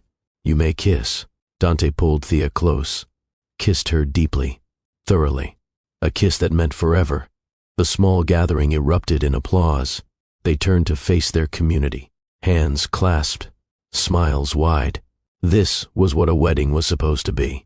The reception was joyful, dancing and laughter and toasts. Brielle's toast made everyone cry. I watched my best friend go through hell, and I watched her rebuild herself into someone even more beautiful than before. Dante, you're getting an extraordinary woman. Take care of her. Always, Dante said again. Thea's father's toast was simple.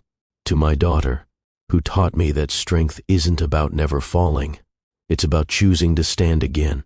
They danced under string lights, ate food from neighborhood restaurants, celebrated surrounded by people who'd witnessed their journey. Around midnight, Thea stepped outside for air. The Chicago skyline glittered in the distance, the same view she'd seen from so many places. From Sterling's penthouse, feeling trapped. From her own apartment, learning to breathe. From this center, watching herself become. Dante joined her, loosened his tie. Hiding from your own party, he teased, just taking a moment. He wrapped his arms around her from behind. What are you thinking? How different my life looks from what I imagined. Better or worse? She turned in his arms. So much better than I ever let myself dream. Somewhere in the city, Sterling Wentworth might have been sitting in his modest apartment. Might have been thinking about this day if he'd seen the announcement. But it didn't matter. He was a footnote now. A chapter that had ended so something better could begin. Thea kissed her husband. Her real husband. The one who'd chosen her every day. Ready to go home, Mrs. Reyes? Dante murmured. She smiled. Ready. 1 week after the wedding, Thea was in her office at Callaway Collective when an email arrived. From Sterling Wentworth. Subject line, blank. She stared at it for a long moment, finger hovering over delete, but curiosity won. She opened it. Thea, I know I have no right to reach out. I know an apology is worthless at this point, but I've been working with a therapist for the past 1.5 years, trying to understand why I made the choices I did, and I wanted you to know none of it was your fault. You were everything a partner should be. Honest, committed, genuine. I was the one who couldn't see value in something real because I was too busy chasing what felt familiar. I lost everything. The company, the reputation, most of my relationships. I'm rebuilding slowly, working a regular job, trying to be someone who deserves a second chance at basic decency. I don't expect forgiveness. I don't even know if I deserve the chance to ask. But I needed you to know, I'm sorry for all of it. I saw the announcement of your wedding. I'm glad you found someone who sees your worth. I hope you found the happiness I was too broken to give you. I won't contact you again. This isn't about me needing closure from you. It's about me taking accountability for the pain I caused. I'm sorry, Thea. Truly. Sterling. She read it twice. Let the words settle. Felt nothing. No anger, no satisfaction, no lingering pain.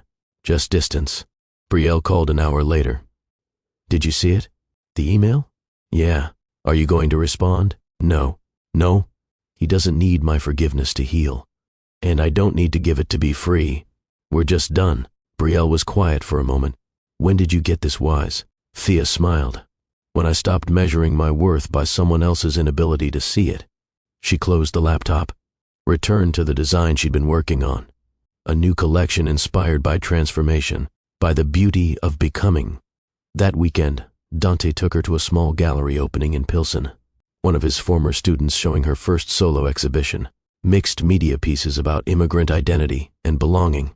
The work was powerful, raw, honest. Thea watched Dante talk with the young artist. The way he encouraged her, elevated her, saw her. This was what love looked like.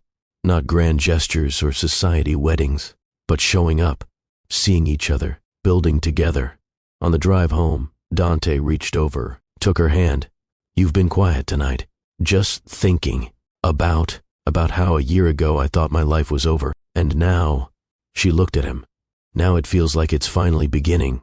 He squeezed her hand. "It is, for both of us." That night, lying in bed in their loft, Thea stared at the ceiling. Dante's breathing had already evened out, sleep coming easy for him. She thought about the journey, the wedding to Sterling, the betrayal, the exposure, the rebuilding. Every step had felt impossible at the time.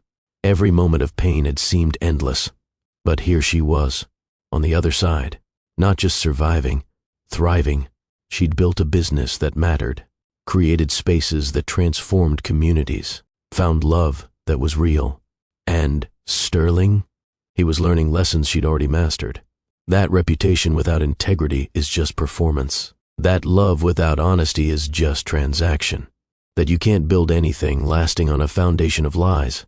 She hoped he actually learned them, for the sake of whoever came next in his life. But his journey was no longer connected to hers.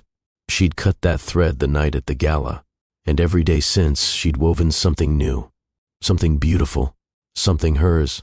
She reached for Dante's hand in the darkness. He stirred slightly, squeezed back even in sleep. This was enough. More than enough. This was everything.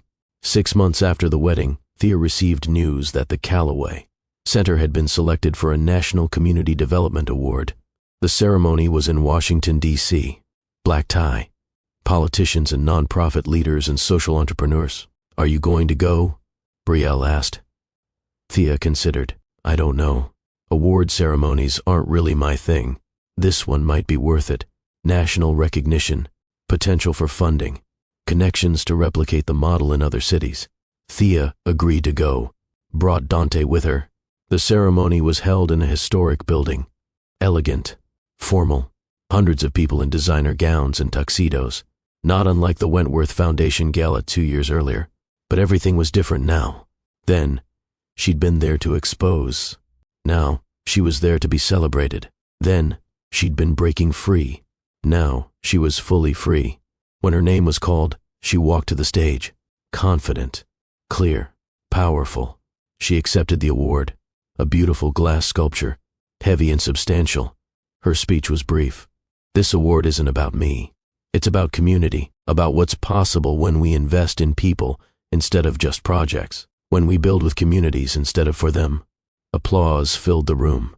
The Callaway Center started as a personal project, a way to transform my own pain into something purposeful. But it became so much more. It became proof that our worst moments don't define us.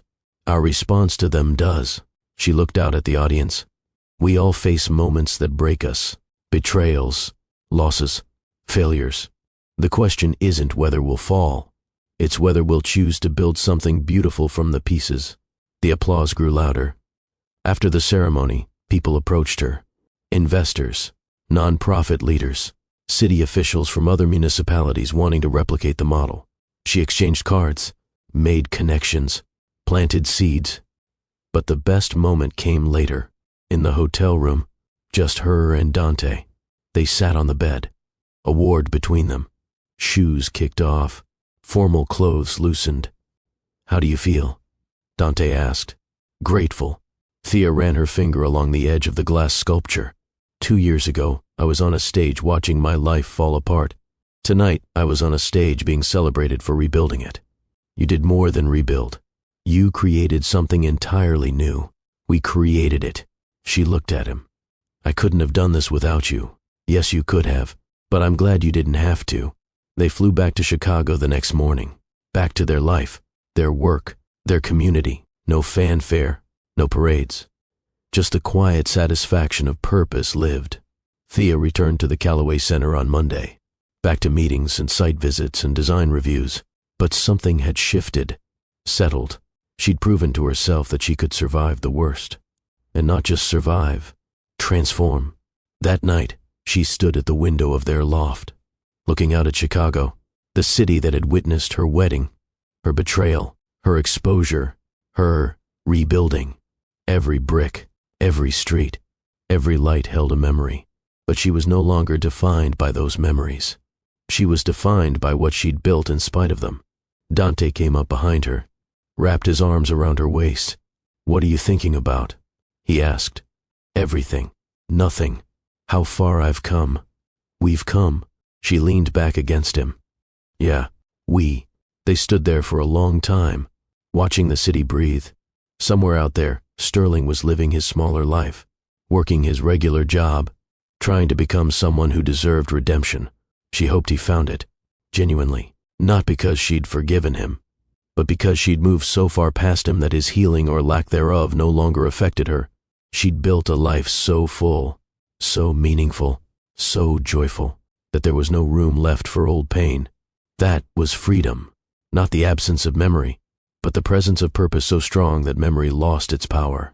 "Listen, we're almost at the end of this incredible journey, but before we finish, I need you to understand something important. If this story moved you, if it reminded you that your lowest moment doesn't have to be your final chapter, do 3 things right now. Hit that subscribe button, drop a like on this video, and comment where you're watching from, or just say, 'I'm with you, Mr. Hearthline,' because stories like Thea's need to be shared. Now let me bring this home. 3 years after the gala, Thea sat in a podcast studio. The host was a woman named Jordan. Popular podcast about women in business and social entrepreneurship. "Tell me about the turning point," Jordan said. "When did you decide to stop being a victim and start being a victor?" Thea considered the question carefully. "I don't think it was one moment. It was a series of choices.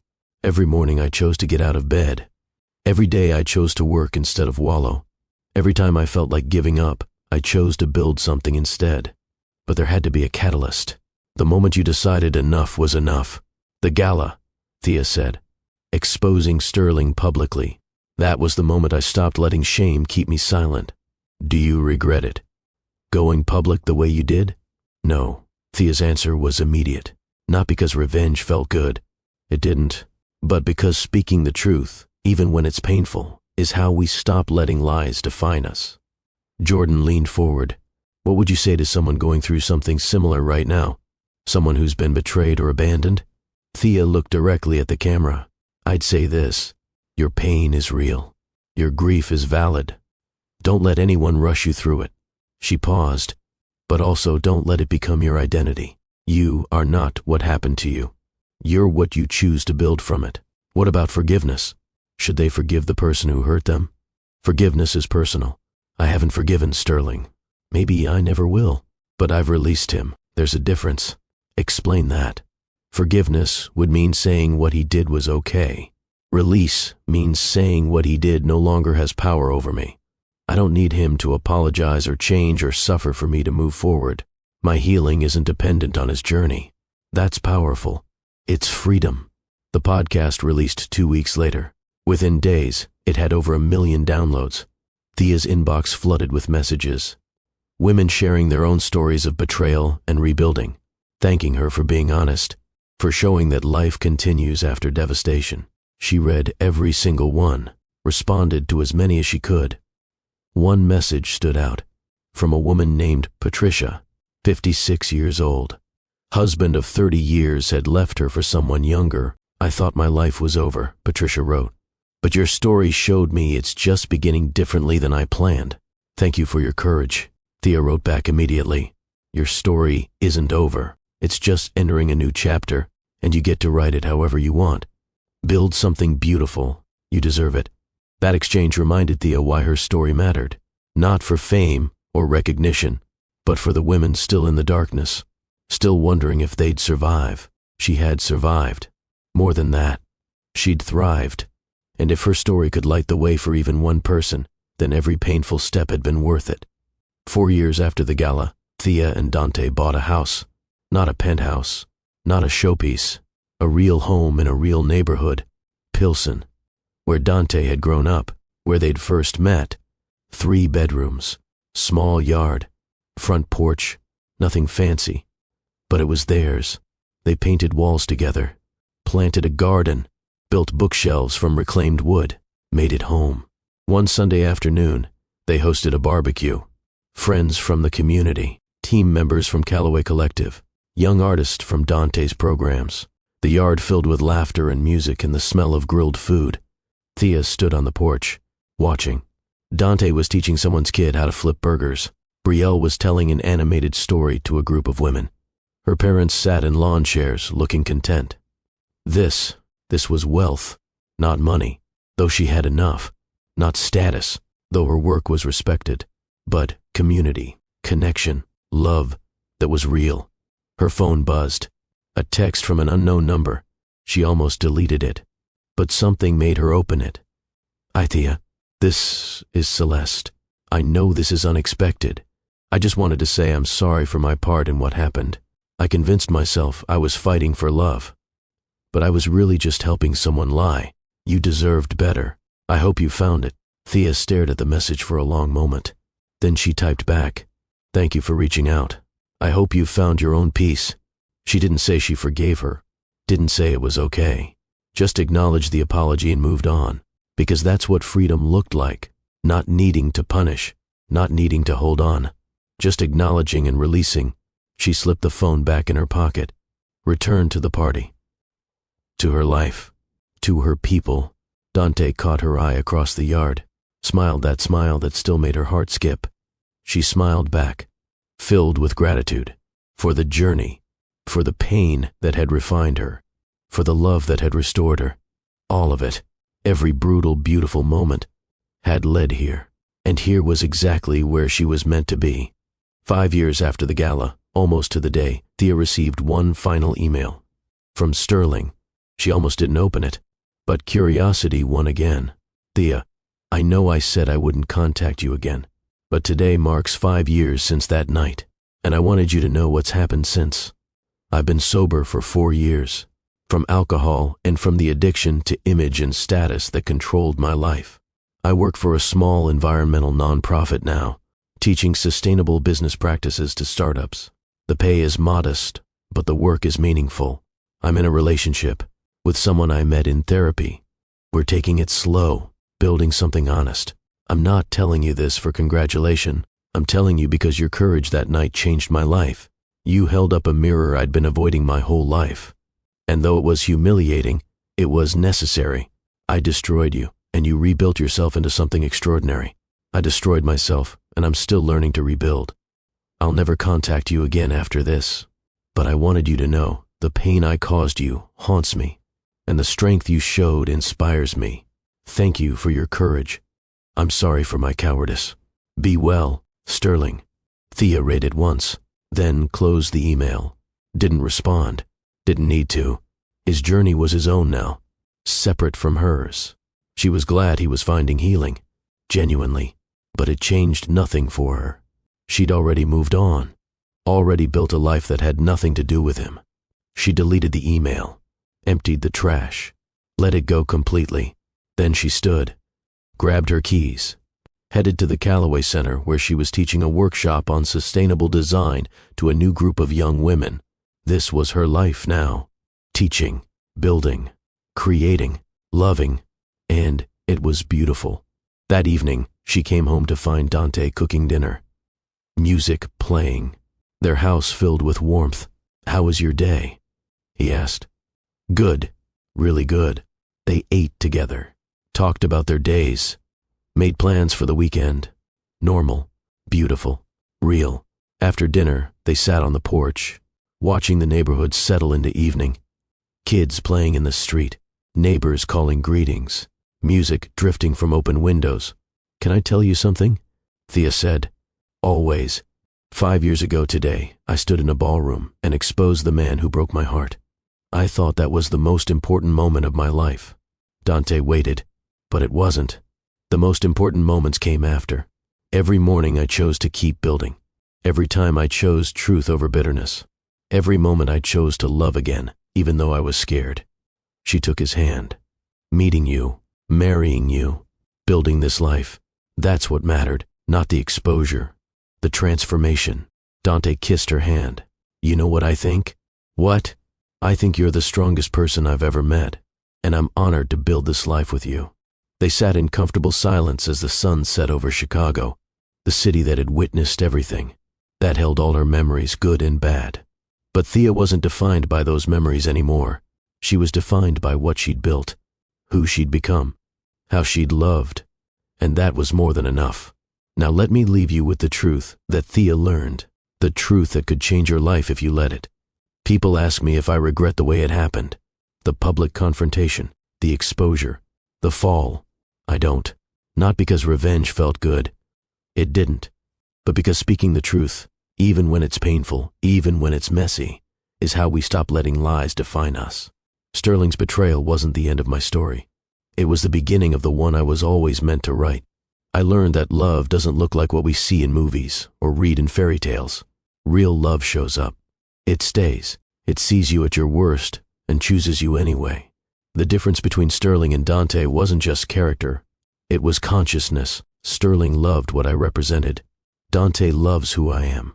I learned that sometimes the thing that breaks you becomes the thing that makes you. When Sterling left after 3 months, I thought I'd lost everything. I didn't realize I was being freed from a prison of someone else's making.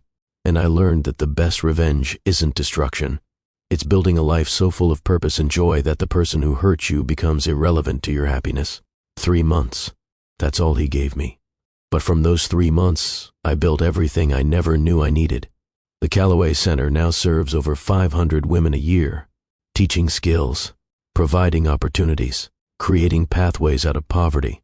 Callaway Collective has expanded to 8 cities, employing nearly 1,000 people in sustainable fashion. And I found love, real love, with someone who sees my value not as a transaction but as a truth. So if you're watching this and you're hurting, if someone made you feel small or used or disposable, know this: their failure to see your worth says nothing about your value. And your story doesn't end where they left you. It begins there. Build something beautiful from the broken pieces. That's not revenge. That's resurrection. You are not what happened to you. You are what you choose to build from it. Your pain is real. Your grief is valid. Feel it fully. But don't let it become your identity. Don't let someone else's inability to love you define your capacity to be loved. You are worthy. You are valuable. You are enough. And the best chapter of your life might be the one you write after everything fell apart. So stand up, brush off the dust, and start building. Build a business. Build a community. Build a life that reflects your values. Build relationships based on truth. Build love that sees you. Build something so beautiful that when you look back at what you lost, you realize you actually gained everything. That's what I did. And if I can do it, so can you. Now, before you go, I need you to do something for me. If this story moved you, if it reminded you that your lowest moment doesn't, that'd have to be your final chapter, hit that like button right now. Subscribe to Mr. Hearthline Stories, because this is what we do here. We share real stories of real courage. Stories that remind you that you're stronger than you think. Comment below where you're watching from. Or just say, I'm with you, Mr. Hearthline. Because when you do that, you're not just supporting this channel. You're joining a community of people who believe in transformation, who believe in second chances, who believe that broken hearts can become beautiful beginnings. And if you know someone who needs to hear this, someone going through betrayal, someone rebuilding after loss, someone who needs to remember their worth, share this video with them. Because the truth is, we all have the power to turn our pain into purpose. We all have the strength to rebuild. We all deserve love that sees us, chooses us, and stays. Your story isn't over. It's just beginning. This is Mr. Hearthline, reminding you that the heart can break, but it can also heal stronger than before. Stay strong, stay true, and keep building your beautiful life. Until next time, remember, you are not what happened to you. You are what you choose to build from it.